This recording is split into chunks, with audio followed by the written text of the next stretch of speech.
Donc, suite des feuilletons commencés ce matin, sur le titre des formes d'accompagnement proches des besoins. Donc, quelques mots sur les logements, c'est le grand 2, et quelques mots sur les plans de résistance à propos d'accompagnement, c'est le point 3, et s'il reste quelque peu de temps, des perspectives. Bon.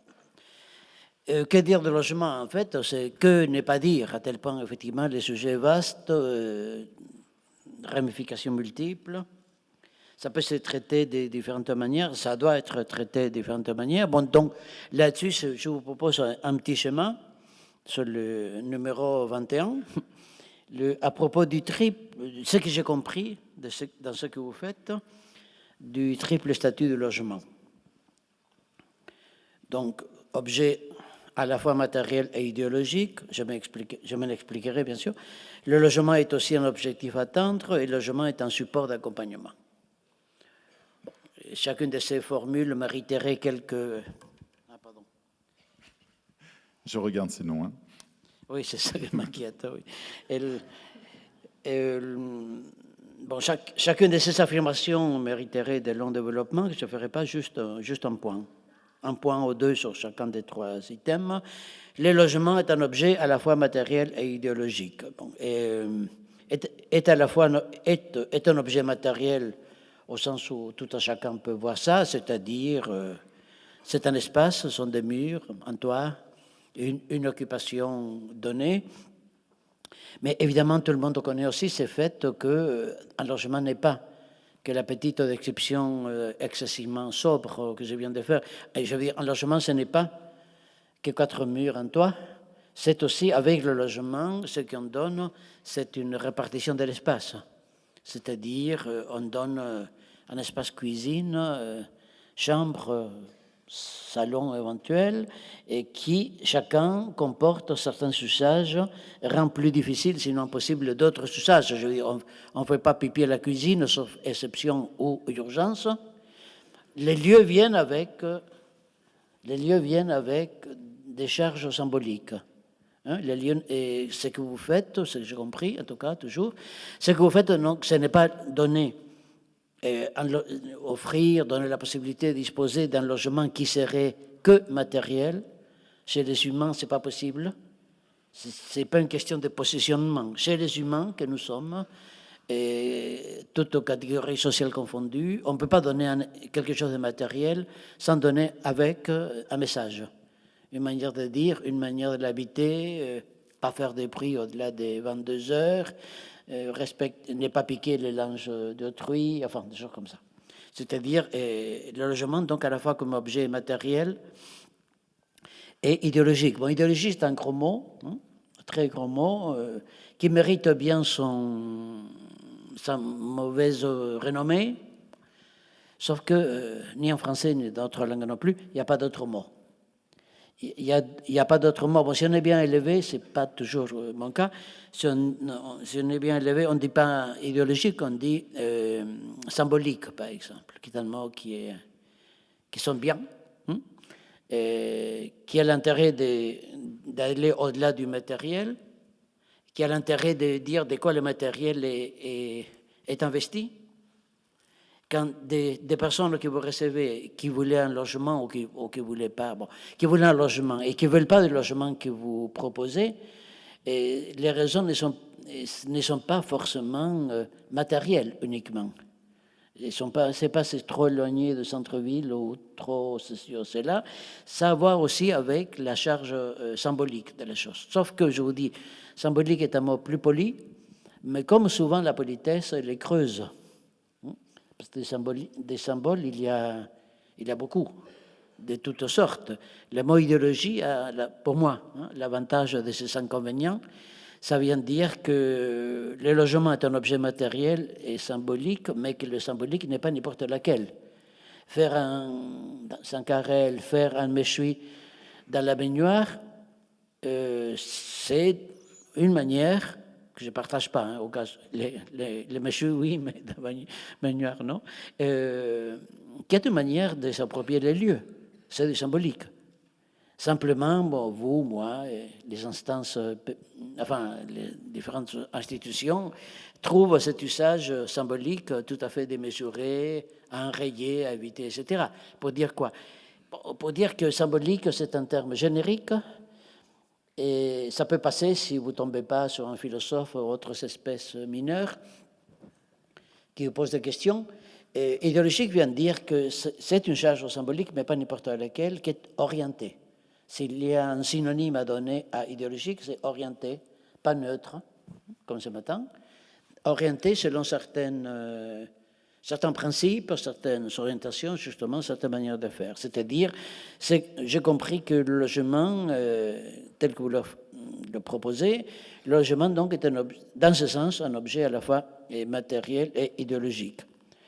Bon, est un objectif à atteindre, je vais rester aux généralités sur ce point, c'est l'accompagnement qui m'intéresse plus de vous présenter, parce qu'effectivement, c'est la raison d'être d'une AFO, pour nommer les différentes associations, entités qui sont regroupées.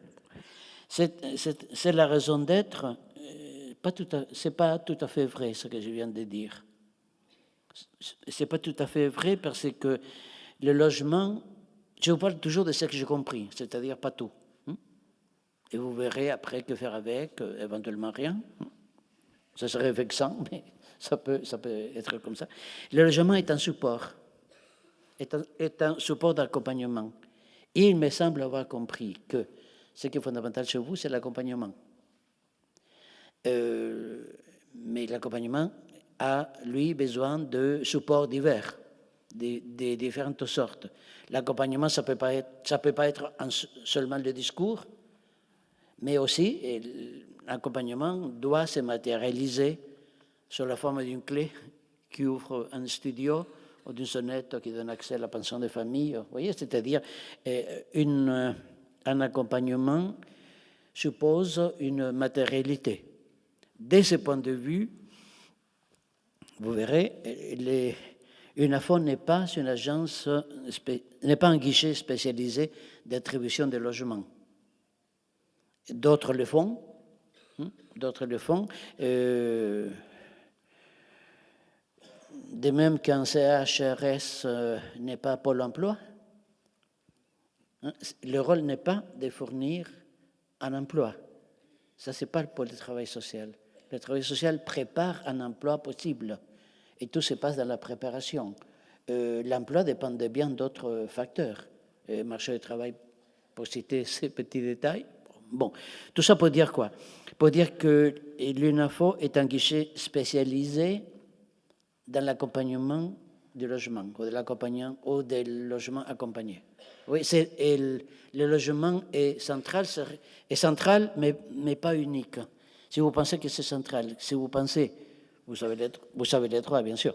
Si vous pensez qu'une AFO est tout à fait centrée sur le logement, voire plus subtil, si vous pensez que l'accompagnement est un supplément d'âme pour le logement, si vous pensez que l'accompagnement vient en plus du logement, à mon humble avis, vous vous trompez d'employeur. Ce n'est pas de ça dont il s'agit, il me semble. L'accompagnement central, mais tout aussi central que l'accompagnement, c'est-à-dire la manière d'accéder au logement, la manière de l'occuper, la manière de résister, la manière de se désister. Donc la proposition, tout à fait malhonnête, parce que c'est une proposition de définition, c'est dire qu'une AFO est institution adhérente et une AFO s'occupe aussi des logements. Voilà une petite proposition qui a l'air de rien, mais qui peut changer beaucoup de choses. S'occupe aussi des logements. C'est-à-dire qu'il n'y a pas forcément échec de professionnels ni des structures quand la personne n'a pas été relogée ou logée. L'échec n'est pas là. Si échec est là, mais bon, ça mériterait tout un travail très détaillé au cas par cas, justement. Si échec il y a, c'est dans les modalités d'accompagnement. Comment j'ai eu mon logement, comment je l'habite ou comment je n'ai pas eu. À moins d'imaginer qu'une AFO, les magiciens qui manquaient dans les marchés hautement pervers de logement. Évidemment, ce n'est pas le cas. C'est une structure qui fait de son mieux, mais comme pour les copies d'examen, peut mieux faire, qui fait de son mieux pour des logements qu'il peut réhabiliter, qu'il peut aider à accéder, mais ça c'est important, très important, j'irais jusqu'à dire central, mais pas unique. Pas unique. Si vous ne mettez pas l'accent, pour ça je suis bon, pour l'accent au moins, si vous ne mettez pas l'accent sur le logement, pardon, si vous ne mettez pas l'accent sur l'accompagnement, je veux dire, si vous ne mettez pas l'accent sur le logement, vous ne comprenez pas la différence entre une AFO et ce que vous faites, et par ailleurs, une myriade d'agences qui procurent des logements. C'est pourquoi, il me semble, il faut mettre l'accent au moins sur l'accompagnement. Avec quoi, je peux dire, on n'est pas sorti de l'auberge, on n'est même pas entré, parce que accompagnement, là il faut tourner la page. Accompagnement est un terme aussi usuel, courant, qu'énigmatique. Je veux dire, plus d'une fois je me dis, ce serait plus court de faire la liste des entités, des praticiens, d'idéologues qui ne s'occupent pas de logement. C'est plus court ceux qui ne s'occupent pas. Chacun de nous peut donner une liste, pas infinie, mais vraiment très, très, très longue sur ces vocables, c'est cette pratique effectivement stratégique, quoique énigmatique. Le moment est venu peut-être faire quelques petits pas, pas plus, c'est possible, pas moins, quelques petits pas pour savoir ce que accompagnement peut vouloir dire. C'est-à-dire quelques éléments qui pourraient éclairer la pratique des uns et des autres. Que veut dire accompagnement? Réponse normande à l'accent près, ça dépend. Ça dépend qui le pratique, bien sûr, dans quelles conditions, et ça dépend de la déclinaison, de l'orientation d'accompagnement. Accompagnement en tant que tel, s'il fallait faire vite, c'est le cas, accompagnement ne veut strictement rien dire, ou tout dire, ça revient au même. Ce qui importe, me semble, c'est la modalité d'accompagnement. Donc, je suis charité, prise en charge, prise en compte. Les traits modalités qui me semblent sont les trois déclinaisons principales, c'est-à-dire pas uniques, qui peuvent d'ailleurs se combiner les unes aux autres. Dans l'accompagnement, dont vous voyez le titre 32, on peut accompagner des personnes, c'est déjà pas mal, accompagner des personnes, ou bien on peut accompagner des sujets, c'est encore autre chose. Et si vous étiez là ce matin, vous avez entendu cet énoncé sur la puissance des mots, la puissance des mots, c'est-à-dire personne et sujet ne sont pas des synonymes, ça ne désigne pas la même chose, je m'en explique. De la même manière que handicapé n'est pas la même chose que personne en situation de handicap, ça change du tout au tout. Il lui manque toujours une jambe, il est toujours sur un fauteuil roulant. Sauf s'il est comme personne, ça veut dire que c'est lui qui est handicapé. C'est un sujet handicapé. Si en revanche est une personne en situation de handicap et qu'il veut venir ici et qu'ici il n'y a pas de rampe, donc il ne peut pas entrer, et le handicap n'est pas que lui, c'est aussi les conditions sur lesquelles il vit. Autant d'exemples trop rapidement racontés pour vous dire que vous changez les mots, pour vous redire. Vous changez les mots, vous changez l'objet désigné. Je veux, c'est pas je souhaite. J'ai envie, je désire, etc. Tous les poètes le savent, les travailleurs sociaux étant des poètes qui s'ignorent, il n'y a pas de synonyme. Ou bien, le synonyme, ça se paye, d'une modification plus ou moins grande de sens. Personne n'est pas sujet. Pour accompagner des personnes, il faut faire de la charité ou de la prise en charge. Pour accompagner des sujets, il faut faire de la prise en compte. Un premier petit schéma orientateur. Charité, bon, charité, c'est pas grave, hein? C'est pas d'insulte. Chacun de nous à des doses différentes, pratique les trois choses que je vais décliner là, charité, prise en charge, prise en compte. Pour chacun de nous, c'est une question de dose. hein, comme pour les toxicos. Hein, c'est une fonction des doses, combien de charité, combien de prises en charge, combien de prises en compte. Ce sont 3 scénarios, au sens premier du terme, pièce de théâtre, avec des acteurs ad hoc et un scénario qui vise à certaines choses. À savoir, la charité, et accompagner des personnes dans le logement. Si je fonctionne sous l'emprise de la charité, je m'adresse à des créatures plus ou moins égarées, fragilisées, vulnérables. C'est-à-dire si dans la charité, enfin, comme pour les autres, il faut se déguiser d'une certaine manière, il faut adopter certains habits, tenir un certain langage.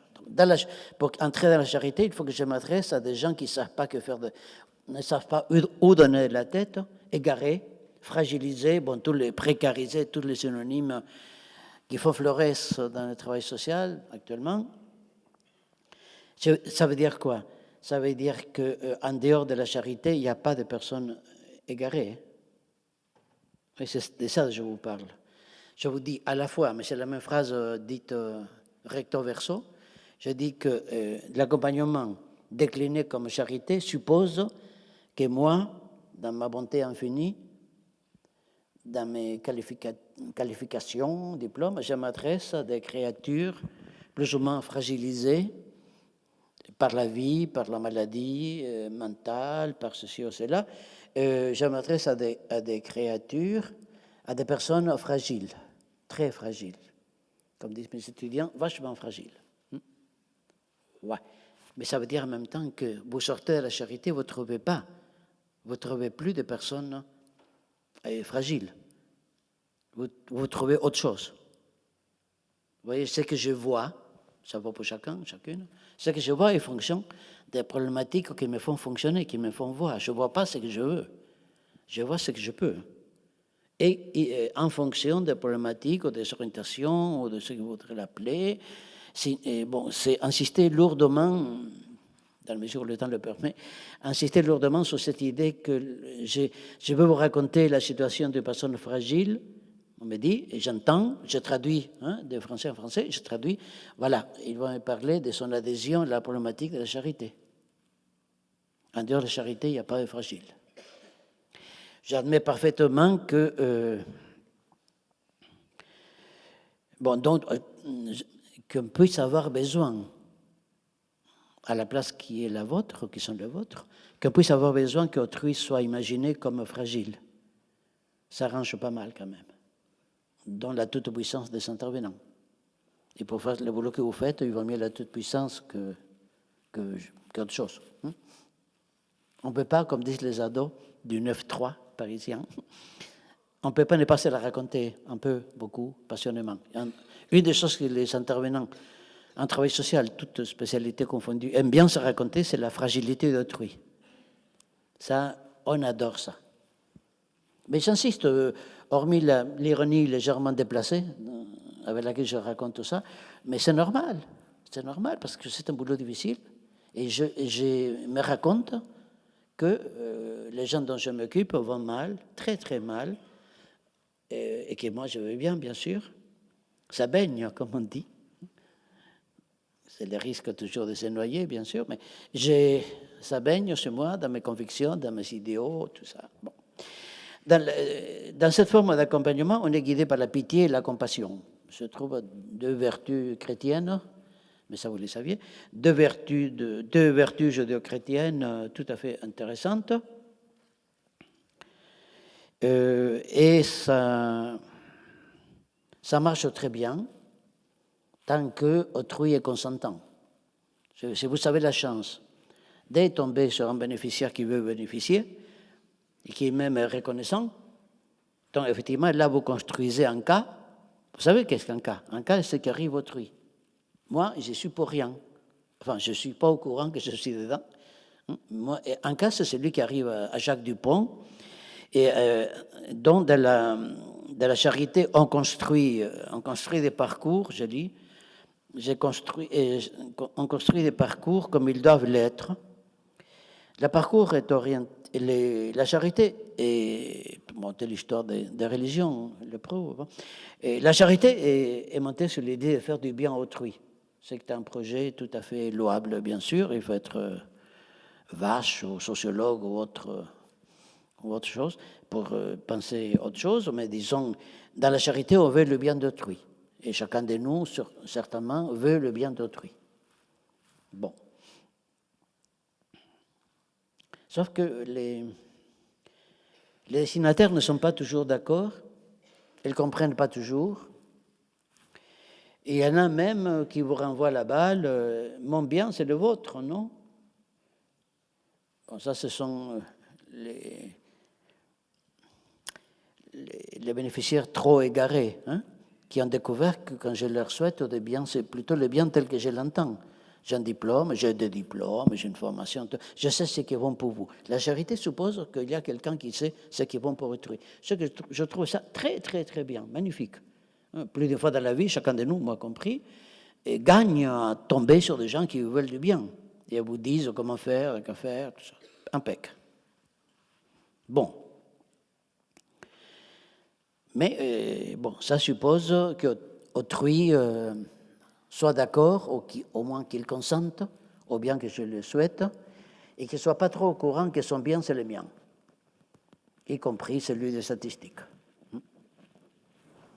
Combien de personnes? Dans la charité, l'accompagnement est un synonyme de sauver. Dans l'accompagnement, sur le module de la charité, il s'agit de sauver autrui de sa déchéance, de sa fragilité, etc. Il s'agit de les sauver. C'est une vieille histoire, hein, dans le judéo-christianisme, sauver autrui. Et quand on veut sauver autrui, vous le savez tous, quand on veut sauver autrui, on peut aller très loin pour son bien. Et la comparaison qui suit est parfaitement déplacée, mais quand le bourreau se torture, il ne faut pas croire, hein, il veut du bien de la victime. Il veut extirper le malheur de son corps. Il veut qu'il avoue comment il est contaminé par le mal. La comparaison est tout à fait déplacée. Je la retire après l'avoir dite. Si vous voulez réagir aux légères provocations de Saul Cart, c'est possible. Hein, nous avons un micro HF, je vous rappelle. Hein. Oui, cela dit, je ne provoque pas. Hein. Je ne fais pas de provocation. On peut l'entendre comme ça. Non, je fais des signalements sauvages. Et bon, si on ne m'avait donné pas une heure qui a... Mais plusieurs jours. Et en effet, mon cher. Donc là où je pourrais être un peu plus... je ne sais pas quoi. Bien, prise en charge. Prise en charge, c'est mieux coté. Mieux coté, c'est plus pratiqué, c'est très habituel en travail social. La prise en charge, c'est très bien. La prise en charge donne lieu, en travail social, proprement dit, en travail social, ça donne lieu non pas à la pitié, à la compassion. Ça donne lieu à ce qu'on appelle la relation d'aide, qui est la grande sœur de la tradition judéo-chrétienne, la relation d'aide. Il y a un aidant qui est bien, c'est un peu la charité aussi, hein, qui est bien dans sa peau, bien dans ses couples, ou dans son couple, bien dans sa famille, bien dans son boulot, enfin la totale, quoi. À peu près la totale. Il s'adresse à quelqu'un effectivement un peu qui ne va pas bien. La prise en charge a besoin de s'adresser à quelqu'un qui ne va pas bien. D'où la question initiale, quelle est votre difficulté? Et je fais beaucoup de toxicophilie. Vous voyez, je m'occupe beaucoup, pas de toxicomanes, que des gens qui s'occupent de toxicomanes, que donc j'appelle des toxicophiles. Hein? Des gens qui aiment la toxicomanie. Et c'est de ça qu'ils vivent. Toute comparaison, toute similitude. Bon. Et dites-moi ce qui ne va pas. Et ça s'entend, il faut être méchant pour dire le contraire. Dites-moi ce qui ne va pas chez vous. Vous êtes en état de manque, vous souffrez, non? Ah, ça, si la personne à qui je veux faire du bien ne souffre pas, vraiment, pour parler vulgairement, ça la fout mal. Il faut qu'il souffre, à moins un peu. Vous n'allez pas bien, non? Vous êtes en état de manque, ça vous manque. Ouais. Les toxicos qui sont tous, sauf idiots, hein, il faut survivre, tiennent le discours rassurant qu'il faut. Oui, ça me manque beaucoup, docteur, ça me manque beaucoup. Et comment vous le voyez ça? Bon, il donne la réponse qu'il suppose à tort raison que l'autre attend. Bon, tout ça pour dire quoi? La prise en charge, on attend à ce que les bénéficiaires aillent un peu mal quand même. Ça vous manque, non, de logement? Évidemment, ça manque. Ça fait très mal hein, quand ça manque. J'ai marre de la rue avec mes enfants, tout ça. Oui, très bien. Oui, bon. Bon, si il faut qu'il y ait, dans mon langage, bon, telle ou telle publication, il faut que les usagers pressentent de la misère solvable. Hein? Oxymore, enfin, formule bizarre pour dire, il faut qu'ils pressentent la misère solvable, c'est-à-dire qu'elle aille mal. Hein?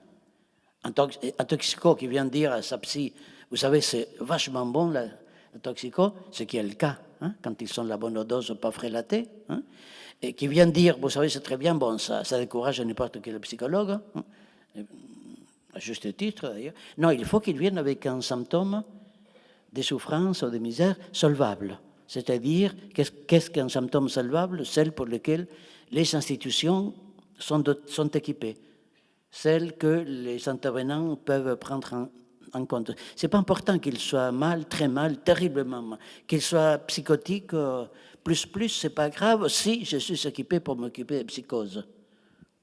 Vous voyez, si je ne suis pas équipé pour m'occuper de pied-bois, eh bon, il boit un peu, c'est terrible.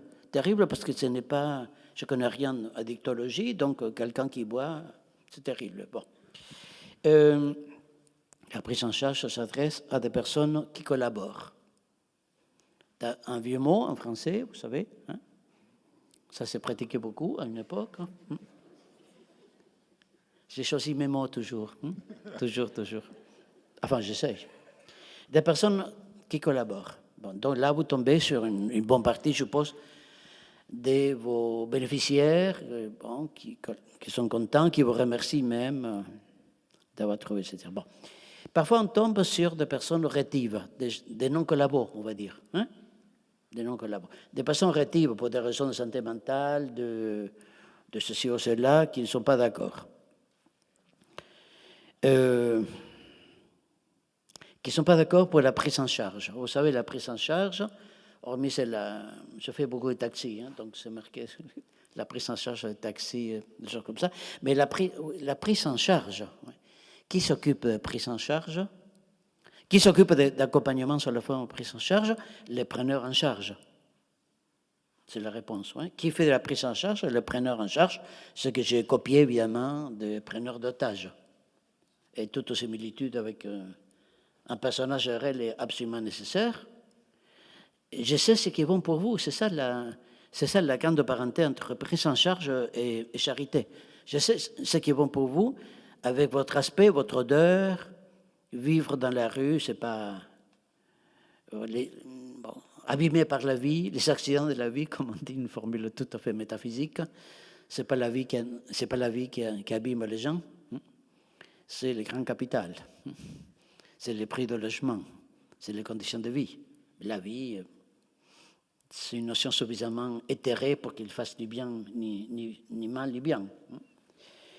Bon, de la prise en charge, on fait le mieux pour les bénéficiaires, pour lui, pas avec lui. Avec lui, ça va être la prise en compte en 2 minutes. Et c'est pour lui parce qu'il est trop paumé pour savoir ce qui est bon pour lui. Vous allez mal, vous allez très mal, mais vous avez de la chance, je suis là. Vous savez qui dit ça? Et, hormis vous-même, éventuellement. Qui dit ça? C'est Tarzan, forcément. Je ne blague jamais, messieurs, dames. C'est Tarzan ou sa compagne, je ne suis pas sexiste, Jeanne, qui effectivement sait ce qui est bon pour tout. Et ça marche très bien. Et en bonne partie, c'est une des raisons pour lesquelles soi-même, on peut aimer faire ce boulot. Et ça marche très bien tant que autrui, le bénéficiaire, n'est-ce pas? La charge que je prends en charge, la charge. Tant qu'il est consentant, ça va. Les problèmes, je vous dis, c'est quand on tombe sur des raretés des logements et ou bénéficiaires qui posent des questions invraisemblables, qui ne viennent pas au rendez-vous qu'il a insisté beaucoup pour avoir, qui vous a obligé à déplacer 4 autres rendez-vous, et c'est absolument urgent, terrible, je viens vous voir, il ne vient pas. Il a raté le métro, il n'a pas entendu le réveil, les flics l'ont emmené à Nanterre, c'est l'exemple parisien, etc. etc. Sont des manières de résistance. Hein? Sont des manières de résistance. Et les usagers ont beau ne pas parler, ils n'en pensent pas moins. D'un usager, on peut dire tout, et je passe à de la prise en charge, vous pouvez faire, donc vous dites, ce type-là va très mal, consultez votre chef de service pour savoir que faire avec, ou, je vous disais ce matin, bon, vous pouvez solliciter une réunion de synthèse, différents spécialistes, enfin, si possible, tous les spécialistes de la question, des psy, travailleurs sociaux, au négociateur de ceci ou cela, à votre directeur, enfin la totale, même des sociologues, ça peut servir, pour lui faire la prise en charge globale, la totale, pouvoir rendre compte de tous ces aspects. Parce que jusqu'ici, nous avons considéré que ces aspects psychiques, mettons. Mais en fait, il est Rome, il y a tel autre. Ah oui, donc il faut du culturel, oui. Et donc il est aussi ceci ou cela, donc il faut. Donc 5, 6 experts sont convoqués pour faire le tour de la question, faire le tour des sujets en question. Et bon, vous savez, il y a toujours un expert qui ne vient pas, insuffisamment payé, il a raté, il a préféré aller ailleurs.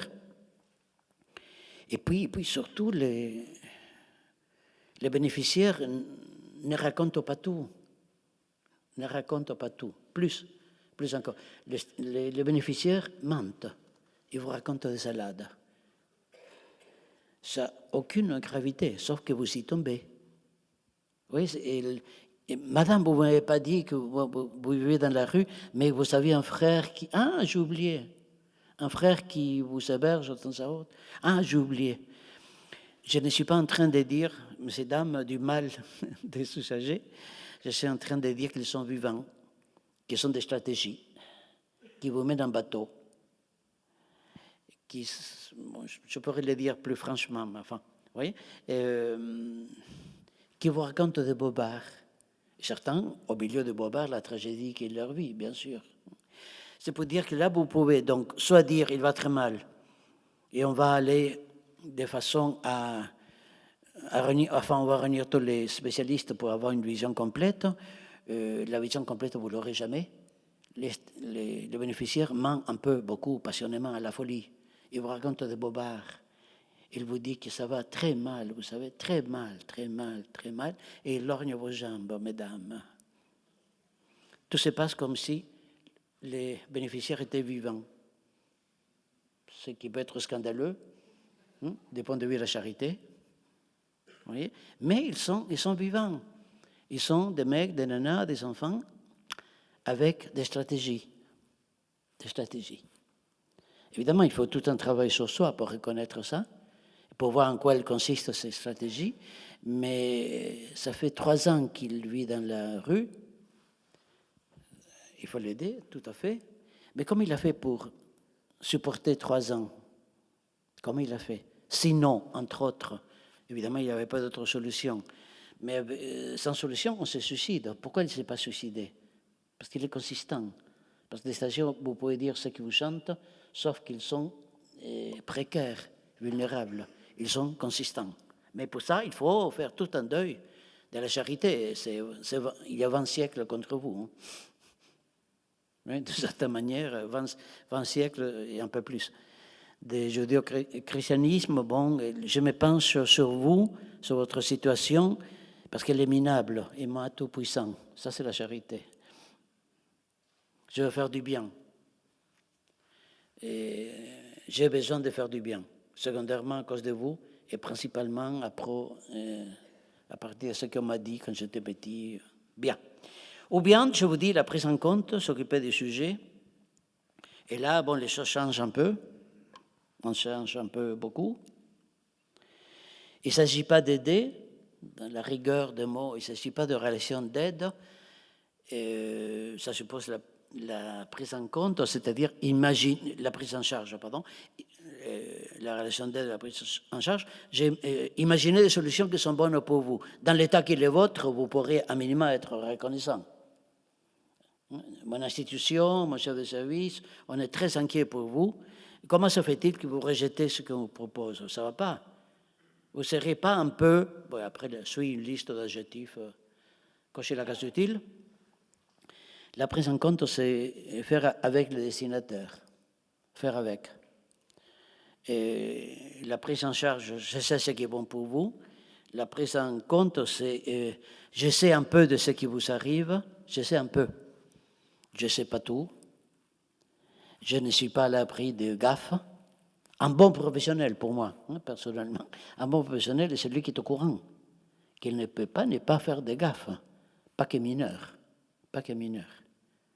Ce monsieur qui vient vous voir depuis 6 mois, il ne va pas bien, ouais, c'est pas oui, ouais, c'est ouais, ouais, il ne va pas bien, mais comment se fait-il qu'après 6 mois de vous voir, il continue à minima d'aller aussi mal? Seriez-vous pour quelque chose? Ce n'est pas une mise en accusation. De quel droit? C'est pour dire que dans les situations qu'on traite, on est toujours mêlé, impliqué. Qu'on le sache ou pas, c'est un détail biographique. Dans les situations dont on s'occupe, on est toujours mêlé. Dans la prise en compte, donc, il s'agit de faire avec le destinataire, si possible. J'assume cette phrase, vous n'êtes pas obligé, comme pour le reste d'ailleurs, d'accepter. Si possible, voir si on peut trouver un logement. Il n'y a pas échec parce qu'on n'a pas trouvé de logement. Il n'y a pas échec parce qu'on a trouvé un logement, il était absolument ravi, mais il n'est jamais venu. Ou il est venu, mais après il a introduit tous ses copains, tout ça. Ou il est à la pension de famille, il a volé ceci ou cela, la maîtresse de maison, c'est pas bien voler, hein. Mais je veux dire, on ne réussit pas forcément. C'est une proposition. On réussit pas forcément parce qu'on a trouvé un logement. On rate, oui, on ne réussit pas forcément. Il faut voir le prix du consentement. Il faut voir le prix de l'accompagnement.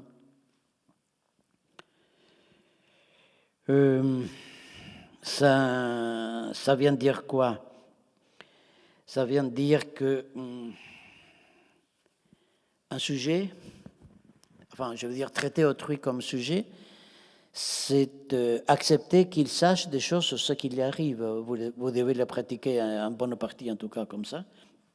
Ce qui lui arrive, comment ça lui arrive, c'est des choses que vous pouvez... Enfin, qu'il peut savoir. Il faut poser les questions pertinentes. Et ce qui l'intéresse, lui, c'est avoir un logement. Ça, c'est une petite pensée d'intervenant social. Ce qui intéresse le monsieur en question, c'est avoir un chez-soi. Oui, mais jamais seulement. Jamais seulement. Il veut autre chose. Mais encore faut-il trouver une adresse à qui adresser votre discours. S'il a devant lui quelqu'un qui est très amoureux des statistiques, parce que c'est une addiction comme une autre, hein, quelqu'un qui est très amoureux des protocoles, effectivement, qu'est-ce qu'il peut leur raconter? Il va vous tenir le discours politiquement correct. Je veux un logement, je voudrais un logement. Et je ferai ce que vous direz pour l'avoir et pour l'occuper. De toute façon, une fois occupé le logement, vous ne serez pas avec lui, sauf coup de foudre éventuel. Vous ne serez pas avec lui, comment il va l'occuper, c'est son affaire. C'est pour ça que je revendique fort les droits, si on peut dire comme ça, les droits des usagers au mensonge, au bobard. Et cette idée, c'est pas une insulte, je répète, hein, c'est pas une insulte du tout, c'est pas une provocation non plus. Oui, d'accord, on peut me dire, 33, hein, dites 33, à propos de la dimension psychologique. chez vos bénéficiaires et chez vous-même. Voyez le titre, 33, dimension psychologique, explication psychologique. J'ai dit oui, schématiquement, j'ai dit oui à la première, dimension psychologique, j'ai dit non à la deuxième, explication psychologique. Je recommence, mais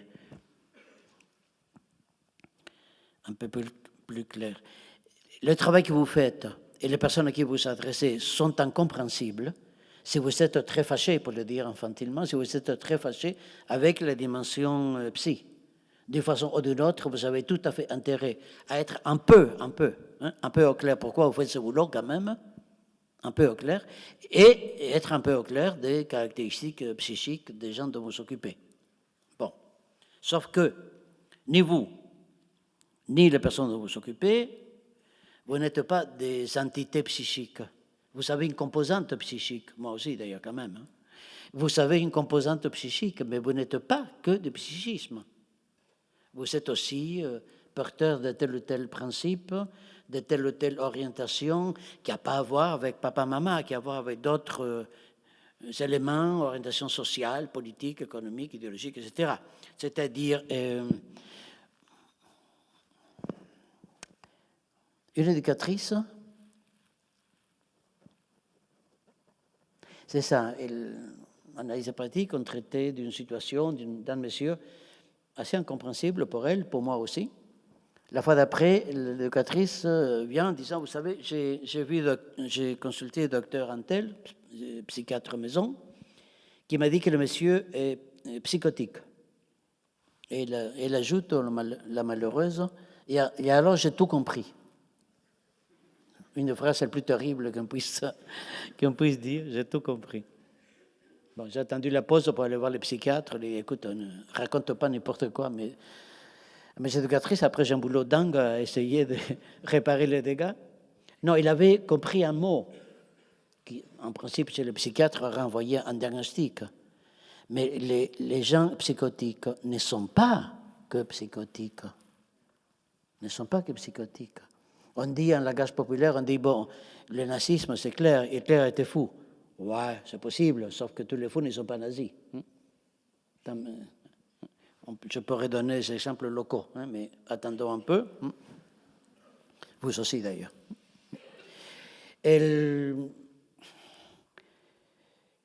Donc, bon, n'est pas trop exagéré les pathologies, les configurations pathologiques. Vous voyez, et les psychotiques, oui, sûrement, mettons que le diagnostic est fondé, oui, il est psychotique. Mais j'insiste, un psychotique n'est pas que psychotique. Hein. Il est un plus sexiste, ou il est un plus CGT, ou il peut être les deux, remarquez. Mais il est un peu ceci, un peu cela, il est porteur de certaines idéologies, tout ça. Bon. Ah oui, et d'autre part, vous savez, si on n'est pas psychotique, ce que la plupart d'entre nous n'est pas, on est névrotique.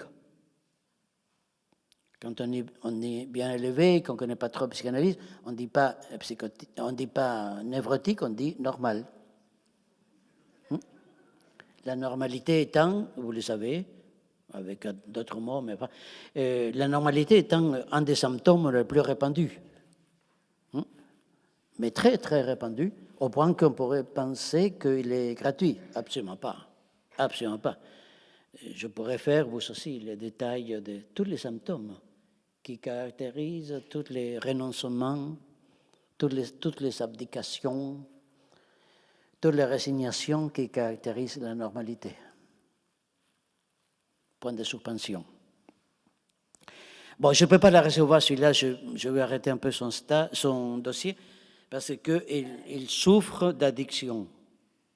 Il souffre d'addiction à l'alcool, à la drogue, à je ne sais pas quoi. Bon, d'abord, messieurs, dames charitables, on ne souffre pas d'une addiction. L'addiction, ce n'est pas de la souffrance. Hein. L'addiction, c'est vachement bon. Je répète au cas où quelqu'un venait d'arriver, l'addiction, c'est très, très bien. Bon, je ne fume plus. Je ne picole pas, sauf quand Je suis obligé, bien sûr. Non, je veux dire, les symptômes, ce n'est pas, pour la toxico, par exemple, les symptômes, ce n'est pas que l'état de manque, hein, bien sûr. D'un point de vue judéo-chrétien, ouais, c'est le manque. Ouais, mais quand il n'a pas le manque, qu'il a les produits effectivement consommés, la toxico, c'est vachement bon. C'est le bonheur garanti. Là où les non-toxicos avons quelques difficultés avec la jouissance, n'est-ce pas?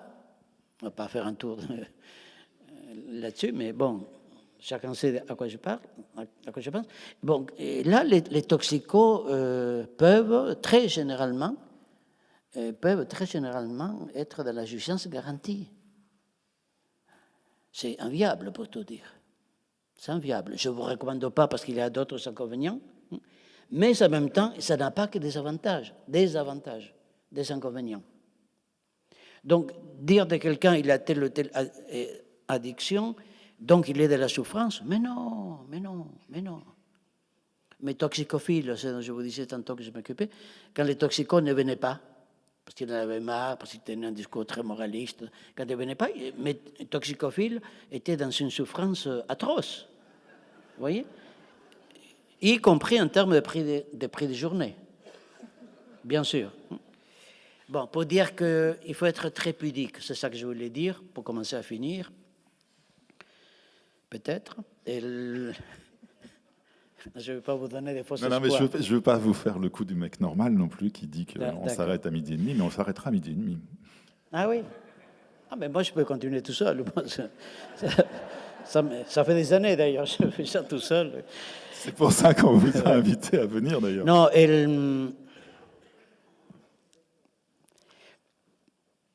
bon, rappeler que qui vont mal, oui, parce que ça serait pour le moins romantique, idéalisateur, dire que les gens à vous occuper sont à merveille, vont à merveille, bon, qu'il ne faut rien faire pour eux. Pour eux, c'est bon, si vous pouvez vous abstenir de faire pour eux, à moins que ce soit très fort chez vous, c'est une addiction. Hein?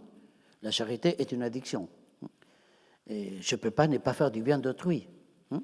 Je ne peux pas ne pas faire du bien. C'est génial, enfin, c'est génial. Et dans cette ville, jadis, je venais pour un groupe analyse hépatique, un groupe d'assistantes maternelles. Ah, j'adorais. Il avait Marie-Odile venue avec des bigoudis, qui m'a beaucoup appris, beaucoup de choses. Et il me disait, en parlant des enfants, il avait eu 90, au fil des années, bien sûr. Au fil des années, il me disait, tu comprends, je ne peux pas m'en passer, j'en ai besoin.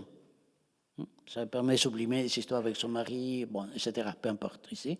Mais je ne peux pas m'en passer. Exactement le discours que mes toxicos tenaient. Vous savez, docteur, parce qu'on est toujours docteur quand on s'occupe des toxicos. Vous savez, docteur, c'est plus fort que moi, j'en ai besoin.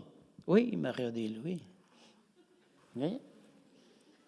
La question, ce n'est pas. La question, c'est comment on gère ces symptômes. La question, ce n'est pas en avoir ou pas. D'un point de vue hygiéniste et charitable, oui, j'ai des symptômes ou je n'ai pas de symptômes. Ce n'est pas comme ça. Aimer le boulot, comme la plupart d'entre nous doivent aimer beaucoup, pour moi, c'est garanti. Aimer le boulot, c'est être possédé par un symptôme de perfectionnisme, de transfert de connaissances, de partage de savoir-faire, etc. C'est une addiction. Mais ce n'est pas grave. C'est pas grave. Sauf si, évidemment, si on se positionne à être purement éthéré. Bon, c'est pourquoi, juste un mot à tel point les personnes dont vous vous occupez ne sont pas que dans les besoins. Ils sont dans les besoins, mais pas seulement. Qu'il y a forcément entre vous, vous êtes au courant ou pas, c'est un détail purement subjectif, et entre les personnes et vous, entre vous et les personnes, après Freud, avant c'était fastoche, il y a des attirances plus ou moins amoureuses, des jeux de séduction. Et je reçois les gens en tant que pro. Ouais, mec, mais les pros en question est une pro ou un pro, ou éventuellement les deux, hein, je ne suis pas raciste. Avec les bénéficiaires, les rapports n'est pas seulement professionnel, parce que professionnel ne veut pas dire que comptable. Professionnel ne veut pas dire que protocolaire. Je ne dis pas qu'il faut passer à l'acte, ça c'est votre histoire, bien sûr. Mais c'est pour dire que si vous sortez de certains entretiens, en tout cas relativement fatigué, c'est parce que ce qui s'est joué, ce n'est pas que le monsieur qui n'a pas de logement, hein, ou que la mère de famille avec ses 3 gosses qui pleurent. C'est aussi d'autres choses qui s'est joué, qui ont à voir avec, entre autres, la logique du désir. S'il manquait quelqu'un, voilà. À la question, 4 minutes, comment on fait avec tout ça? 2 réponses. La première, je n'en sais pas, mais on ne m'a pas invité pour ça, donc je passe au point suivant. Non, sérieux, on ne m'a pas invité pour faire des prises en charge. Je ne sais pas ce qui est bon pour vous. Pour certains parmi vous, le mieux, c'est continuer à jouer à l'autruche, c'est-à-dire à ne pas savoir ce que quelque part vous savez sur les gens, sur vous-même, etc. C'est de bonnes guerres, pardon, des bons symptômes. De bons symptômes. Pour une autre partie parmi vous, ça peut être intéressant de vouloir savoir un peu. Mais le savoir, pas le commérage, savoir. Le savoir, ça coûte. Hein. On ne peut pas avoir le savoir sans payer un peu de sa personne. Je veux dire de certaines de ses convictions, etc. Bon. À ça, bon, il faut la double réponse, c'est d'une part, il faut lire. C'est la mauvaise nouvelle que j'ai laissée pour la fin. Il faut lire. Je ne comprends pas de quoi parle cette bonne femme. Et pour comprendre, il ne suffit pas de se laver les oreilles. Hein. Pour comprendre, il faut avoir des catégories mentales, sinon vous ne comprenez pas. En partant du principe que les gens parlent comme vous et moi, c'est-à-dire difficile, parlent codé, tous. Tous. Donc comment comprendre de quoi elle me parle? Ce n'est pas une question d'accent, non, c'est autre chose qui est en jeu. Comment comprendre ce qu'elle veut me dire? Je sais qu'elle veut me dire quelque chose, mais je n'arrive pas. Ce n'est pas une question de bonne disposition, de disponibilité, ce n'est pas une question de... Et pourtant, aujourd'hui, c'est mercredi, je me suis lavé les oreilles, tout ça. Non, il faut lire. Si vous n'avez pas en tête tel ou tel concept, vous ne pouvez pas déchiffrer ce qu'il dit l'autre. Mon exemple 1000 fois cité, je vous dis, hier samedi, je suis allé au cinéma. Hein, hier samedi, je suis allé au cinéma. Vous entendez soit une erreur, hier c'était pas samedi, et puis il ne fallait pas aller au cinéma quand il fallait préparer une intervention, donc vous m'écrirez 14 fois, ben, ça c'est l'éducation nationale, et vous écrirez 14 fois, je ne dois pas aller au cinéma, hein, soit vous entendez un lapsus. Et le lapsus, bon, ça ne se corrige pas. Hein. Erreur ou lapsus. Mais ce que vous entendez ne dépend pas de votre envie. Et il faut être équipé. Tous les ministres de l'Intérieur le savent, la clé, c'est la table d'écoute. Avec quoi vous entendez ou vous n'entendez pas.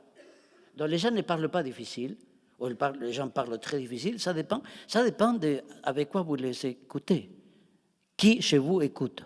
Et ça c'est la table d'écoute, ça c'est pratique, ça c'est taille, ça c'est fignole, bon. Ça c'est la lecture et ça sert à ça aussi. Et l'analyse des pratiques, l'analyse pratique qui soit psychologique, parce que sinon on ne comprend pas pourquoi je pleure, comme l'assistance sociale ce matin, je pleure devant certaines situations. Pourquoi certaines situations vraiment tragiques, c'est ni fou ni fa, je m'en fous. Pas officiellement, je veux dire réellement. Une analyse pratique qui tient compte de cette dimension psy sans être épuisée par cette dimension psy, qui tient compte aussi des dimensions culturelles, idéologiques, morales. Voilà. Sur ce, vous arrangez avec tout ça. Hein. Bon, évidemment, si j'avais une heure de plus...